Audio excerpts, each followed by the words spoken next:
Géographie économique. Introduction. 1. Un monde de plus en plus polarisé. Il y a une forte croissance des inégalités globales interindividuelles depuis 1820. C'est la combinaison de deux dynamiques en partie indépendantes, les inégalités pondérées entre pays et les inégalités entre individus dans chaque pays. De fait, selon la mesure choisie, l'évolution des inégalités s'avère très différente.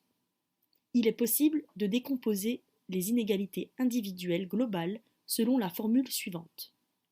Inégalité globale égale inégalité entre pays plus inégalité individuelle dans chaque pays. Cela permet de s'interroger sur l'origine de la polarisation du monde.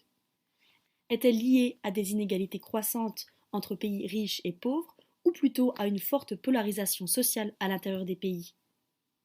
Un pauvre l'est-il parce qu'il est né dans la mauvaise classe sociale, inégalité sociale, ou parce qu'il est né au mauvais endroit, inégalité géographique? 2. L'origine des inégalités. On peut décomposer les inégalités individuelles entre les inégalités entre pays et les inégalités entre individus dans chaque pays. Un pauvre l'est-il parce qu'il est né dans la mauvaise famille, inégalité sociale, ou parce qu'il est né au mauvais endroit, inégalité géographique? Les deux dimensions sont importantes, sociale et géographique.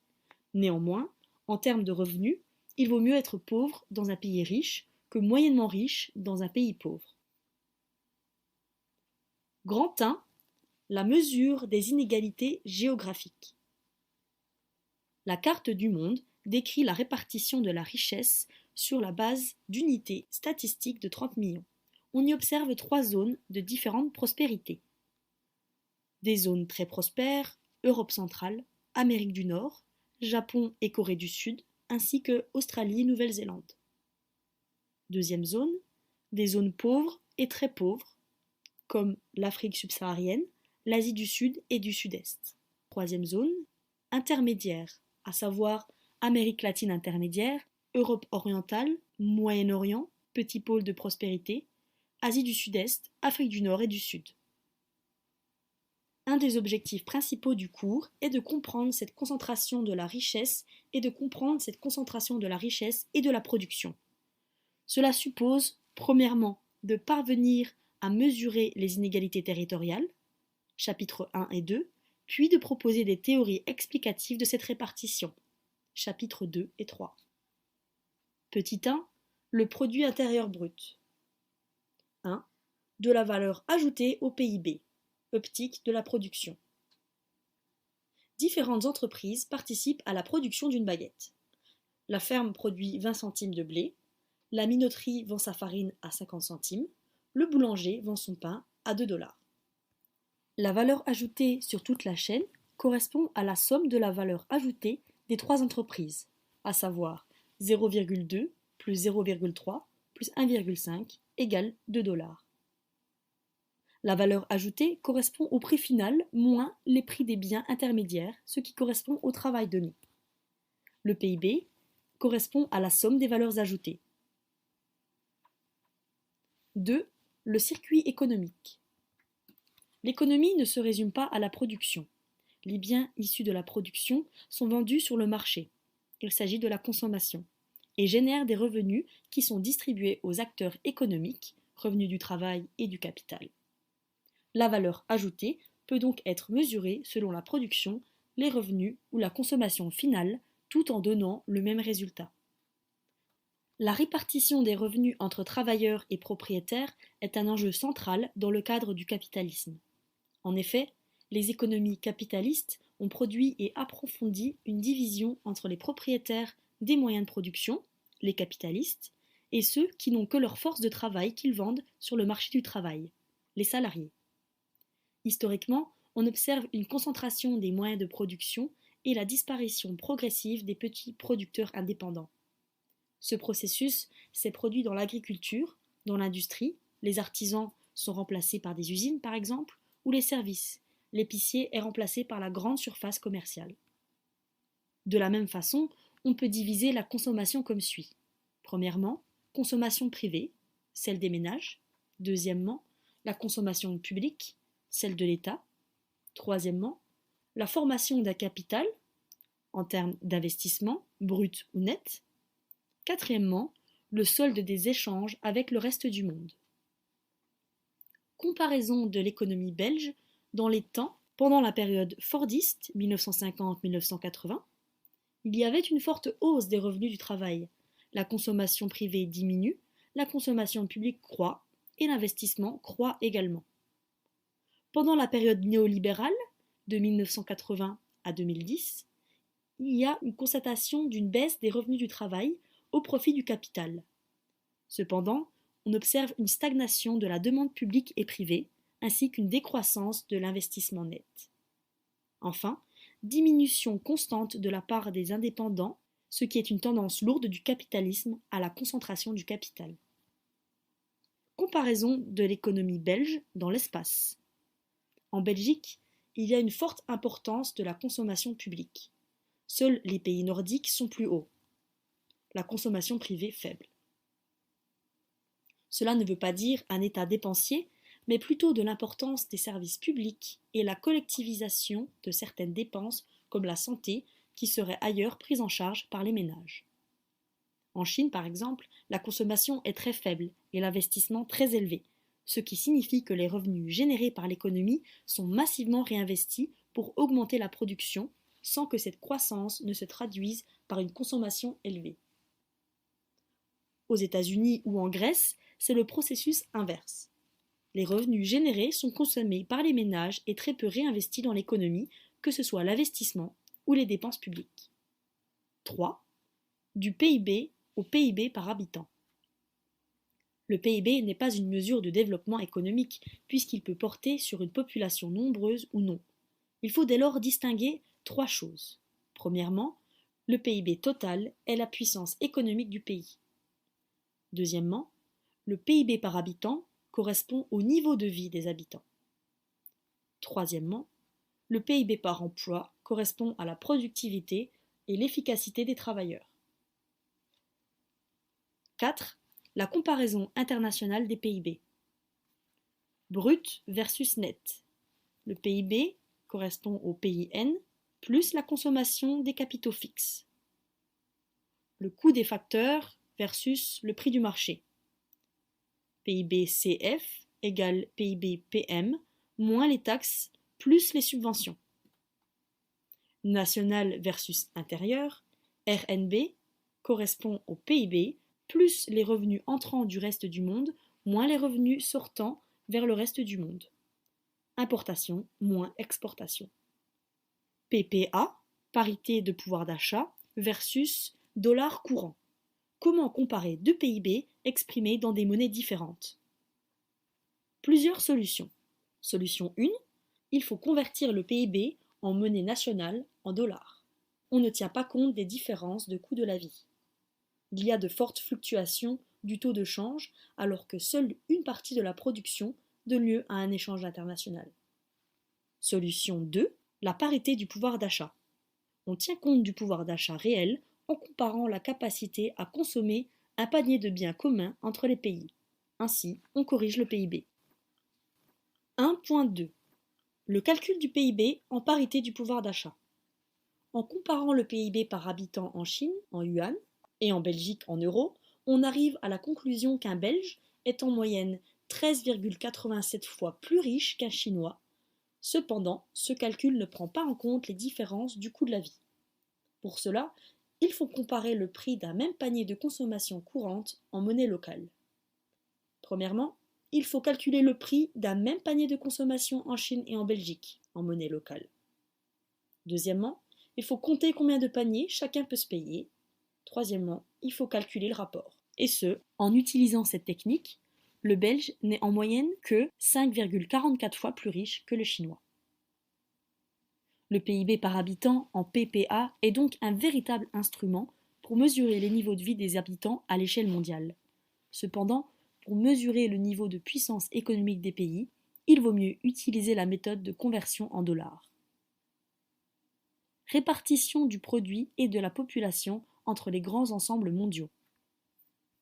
En regardant le PIB au taux de change, on voit que les principales puissances économiques sont les États-Unis, et l'Europe de l'Ouest, avec chacun un quart de la production mondiale, et puis la Chine, qui suit avec un huitième de la production. En regardant le PIB au PPA, on observe une légère diminution des inégalités. Les dynamiques sont très inégales. 5 points. Premièrement, la dynamique principale est le déclin des pays développés et la montée de la Chine. Deuxièmement, la croissance de l'Asie du Sud-Est, malgré la crise de la fin des années 90 et du Sud.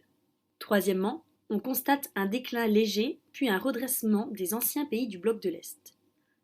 Quatrièmement, les dynamiques de l'Asie occidentale sont liées au prix du pétrole. Enfin, cinquièmement, il y a des dynamiques faibles en Afrique et en Amérique latine. 4.1 Les PIB régionaux. Comptabilité régionale.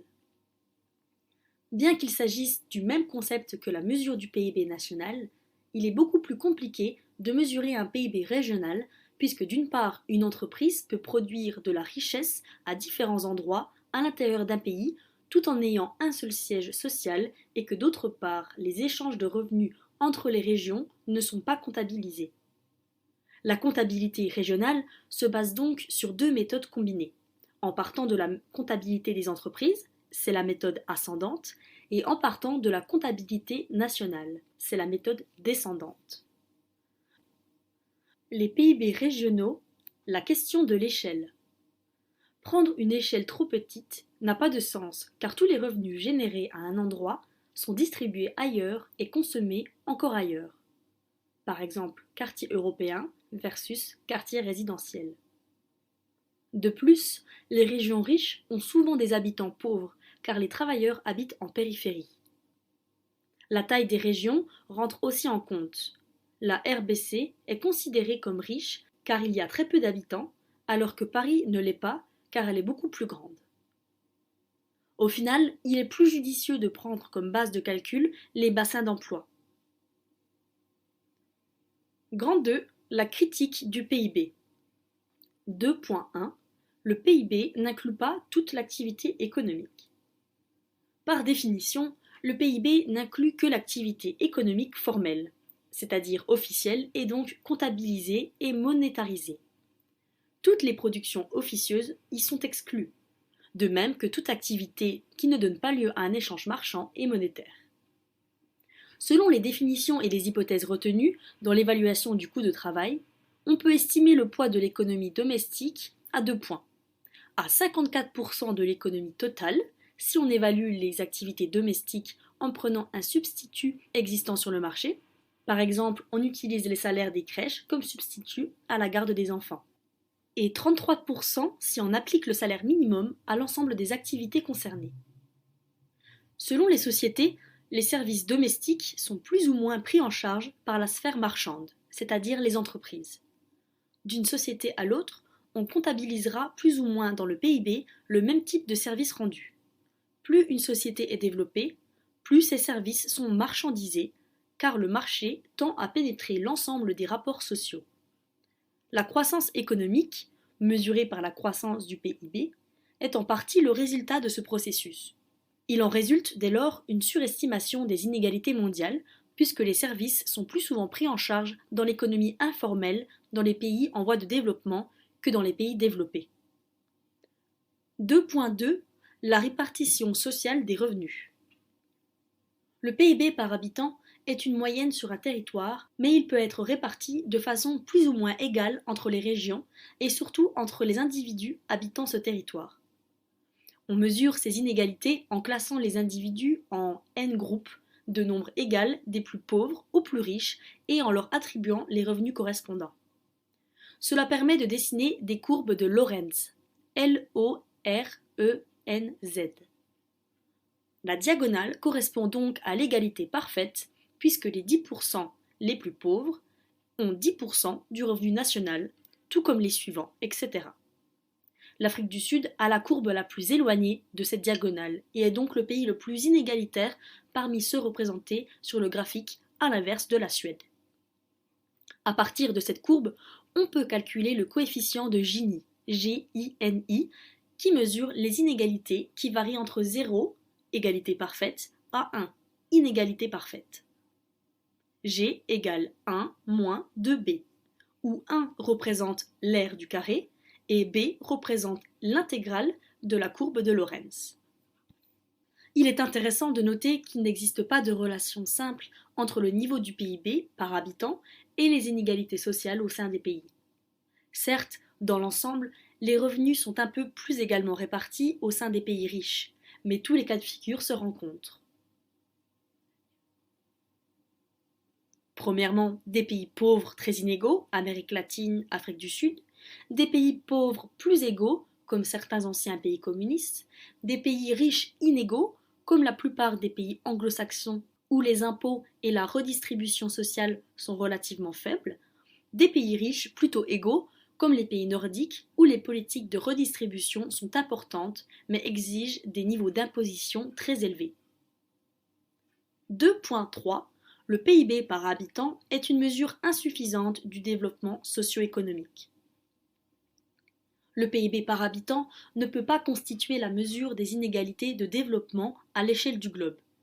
Il s'agit d'un indicateur de développement économique imparfait qui ne dit rien sur les dimensions essentielles du développement, à savoir l'éducation, la santé, le bien-être, etc. En mettant en relation le PIB par habitant et l'espérance de vie ou le taux d'alphabétisation, on voit apparaître une relation forte entre les deux. Plus un pays est riche, plus son système éducatif et de santé est performant. Toutefois, après une certaine limite, l'accroissement du PIB par habitant ne produit plus d'amélioration sur l'espérance de vie. Autrement dit, au-delà d'un certain seuil, l'économie n'est plus décisive pour expliquer les performances sociales. Par exemple, il y a un écart de 5 années entre l'espérance de vie au Japon, 83 ans, et celle des États-Unis, 78 ans. Le problème d'obésité et l'exclusion de nombreux Américains de l'assurance santé dans le cadre d'un système de santé presque entièrement privé peuvent expliquer une espérance de vie plus faible qu'en Europe occidentale et au Japon. Qu'est-ce qu'une corrélation ? La corrélation tend à évaluer un lien entre deux variables. La corrélation tend à évaluer un lien entre deux variables. On peut distinguer 3 types de relations.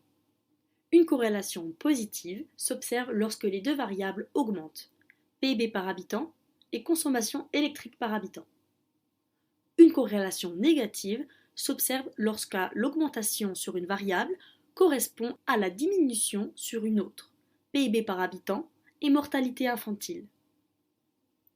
Pas de corrélation. Ou alors, il n'y a pas de corrélation. Les corrélations varient entre 0, aucune relation, et 1, relation parfaite. Mais attention, la corrélation n'est pas une causalité. Les taux de mortalité sont beaucoup plus élevés à l'hôpital que chez soi, par exemple. 2.4. PIB et bonheur. Les sociétés plus riches sont-elles les plus heureuses ? Le subjective well-being, à savoir le bien-être subjectif, est la mesure la plus souvent utilisée du bonheur. Elle est basée sur une autodéclaration de bonheur et de satisfaction générale. Lorsque cette mesure est mise en relation avec le PIB par habitant, on observe une relation très semblable à celle observée avec certains indicateurs sociaux, comme l'espérance de vie, le bonheur subjectif augmente avec le PIB par habitant. Mais au-delà d'un certain seuil, le niveau de bonheur n'augmente plus. Ce graphique montre aussi de fortes différences régionales entre l'Amérique latine ou les pays nordiques qui déclarent de hauts niveaux de bonheur alors que l'inverse est visible dans les ex-pays communistes. A l'inverse, on peut aussi regarder la relation entre le PIB par habitant et certaines pathologies sociales, comme le suicide, l'alcoolisme ou la mortalité violente. Une telle évaluation a le mérite de se fonder sur des réalités plus objectives. À l'échelle mondiale, en effet, la corrélation est très faible entre le PIB par habitant et le taux de suicide. Le taux de suicide étant mal mesuré dans certains pays et le suicide étant un phénomène marginal. Il n'a pas nécessairement de relation simple avec le bonheur ou le malheur moyen d'une société. Enfin, il est très intéressant de constater que bien que la croissance ait été très forte ces 50 dernières années, le bien-être subjectif n'a pas augmenté. Il a même légèrement baissé. Mais alors, l'argent fait-il le bonheur ? Oui, il a été prouvé que l'argent faisait le bonheur. Mais il faut nuancer cette information en 3 points. Premièrement, le bonheur subjectif, paradoxalement le plus facile à mesurer, augmente quel que soit le niveau de revenu. Le bonheur objectif stagne à un certain niveau de revenu. Deuxièmement, cette relation n'est pas nécessairement universelle. Elle est aussi le produit des normes sociales de consommation des sociétés capitalistes contemporaines. Troisièmement, les pathologies sociales, comme le suicide, varient elles aussi avec le revenu. Par exemple, en Écosse, au début des années 2000, entre les 20% les plus pauvres de la population et les plus riches, le taux de suicide est divisé par 3. 2.5. L'économie et la question écologique. Parmi les critiques du PIB, la question écologique occupe désormais une place centrale. Le PIB reflète la préférence du système capitaliste pour les profits immédiats. Par exemple, lorsque du bois est coupé et vendu, le PIB augmente par définition. En revanche, la diminution du stock de richesse n'est pas prise en compte, ainsi que l'érosion qui rend impossible de cultiver ou d'autres impacts négatifs éventuels. Il en va de même des accidents de la route qui génèrent une activité économique, celle des hôpitaux, des pompes funèbres, etc., qui est prise en compte positivement dans le PIB. La question centrale est donc celle de la relation entre croissance économique et durabilité écologique. Dans cette perspective, on peut opposer 2 points de vue. Premièrement, le capitalisme vert. Il insiste sur la capacité du système actuel à faire face à la question écologique, moyennant un aménagement plus ou moins radical de celui-ci. Le capitalisme est un système extrêmement dynamique et il génère donc du progrès scientifique et technologique qui permettra de trouver des solutions aux problèmes écologiques au fur et à mesure que ceux-ci se posent à nos sociétés. De plus, la croissance économique permet de dégager des moyens qui permettent de faire face à ces problèmes écologiques. On voit que les pays les plus industrialisés sont généralement plus énergétiquement efficaces, c'est-à-dire qu'ils consomment moins de pétrole pour produire 1 dollar de PIB par rapport aux pays pauvres. Et deuxièmement, la question écologique n'a pas de solution dans le cadre du capitalisme. Par essence, le capitalisme tend à produire plus pour qu'il y ait de la croissance, ce qui n'est pas compatible avec les problèmes écologiques. Si on reprend la consommation d'énergie, on voit que, bien que les pays riches soient plus efficaces, ils consomment plus d'énergie que les pays pauvres. L'idée ici est que la croissance annihile les progrès techniques éventuels dans le domaine de la gestion écologique.